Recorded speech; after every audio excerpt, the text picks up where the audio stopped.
बिस्तारै जिन्दगी बुझ्न थाले, घर बाहिर घुम्न थाले, मन मेरो सपनाले आकांक्षा उत्सुकताले भरिदा म सानै थिएँ। सिधा सादा हुनाले मस्तिष्क ताजा हुनाले ज्ञान मेरो खाजा हुनाले किताब बाहेक जे सिक्न नि म तयार थिएँ। कहिले खेलकुद कहिले भिडियो गेम्स, राम्रो सुझावलाई बहिरो थिएँ। बाल्यकाल मेरो सुनौलो चेन, जहाँ भेट भयो मेरो पहिलो प्रेम, पहिलो चुरोट, पहिलो गाँजा, पहिलो नाइट आउट, घरबाट आफ्नै बाइक, बिन्दास लाइफ वास्तै थिएन बित्न बाधा। न कोही बाटो देखाउँथ्यो, न कि पढ्नले ठाउँ थियो, न मलाई ऱ्याप नआउँथ्यो, न उसको इच्छामा मायाले भर्दिन आउँथ्यो। म पैसा उडाउँथे बाउको, दुखाउँथे आमाको टाउको, लाउरेको बिग्रेको छोरा भन्दा पक्का सुहाउँथ्यो। तर मलाई त्यस्तो लाग्थेन, हल्का चर्को बाइक हाँक्दैमा हो सनम कलेज जान्थेन। तर त्यसमा थियो आफ्नै बाध्यता, अनि थियो सङ्गीतमा ध्यान, थियो दाइहरूसँग ब्यान्ड, दिनभरि रातभरि ज्याम, बाँकी बो अधुरो प्लान। यो सबै सम्झिँदा अल्झाइरहन्छ पुरानो यादले, यादले हो यादले, यादले बाल्यकालको याद मिठो लाग्छ, मुटुभित्र चिसो लाग्छ, यादहरूले, यादहरूले। अचानक जानु पर्यो म अर्कै देशमा, टाउकोमा नलेखेको भविष्य लेख्न, मुटुभित्रको भावनाहरू व्यक्त गर्ने सिलसिलामा भेट भयो सङ्गीत। त्यसपछि मेरो नि आफ्नै गीत र सङ्गीत, आफ्नै फ्यान बदलियो मेरो यो जिन्दगी।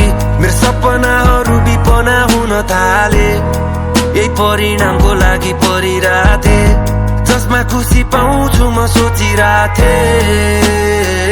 हो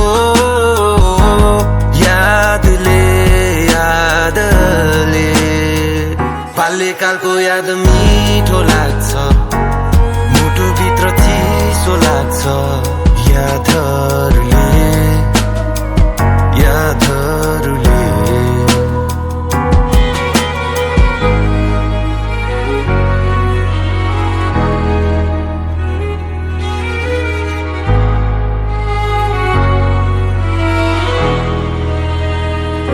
म हारे आफैसँग हजारौं चोटि रोकिन आएन, गुमाए बाटो यात्रामा उचित जोतिन पाएर, विगतको पश्चातापहरूलाई काँधमा बोकिरहेर, त्यही माथि शत्रुहरू मेरो बाटो रोकिरहेछ। ए बाबु जान दे, म यसै नि रोकिन्न यस्तो बित्न बाधाले। हो मेरो बाधा नबन्नेकै ठिक, यहाँ सङ्गीत मात्र छैन योद्धा र सफलता बीच, न त फेम न त पैसा, न केटी न महँगो चिज।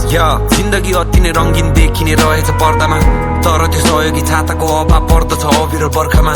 शरीर त मरेर जान्छ, अमर रहने मात्र हो सम्झना, अमर रहने मात्र हो सम्झना। अल्झाइरहन्छ पुरानो यादले, यादले हो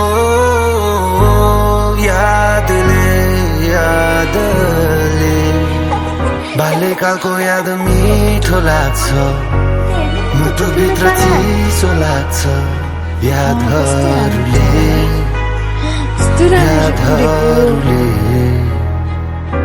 बाबु मलाई भन त, तिमीलाई ठुलो भएर के भन्नु मन छ? म पछि ठुलो मान्छे बन्छु।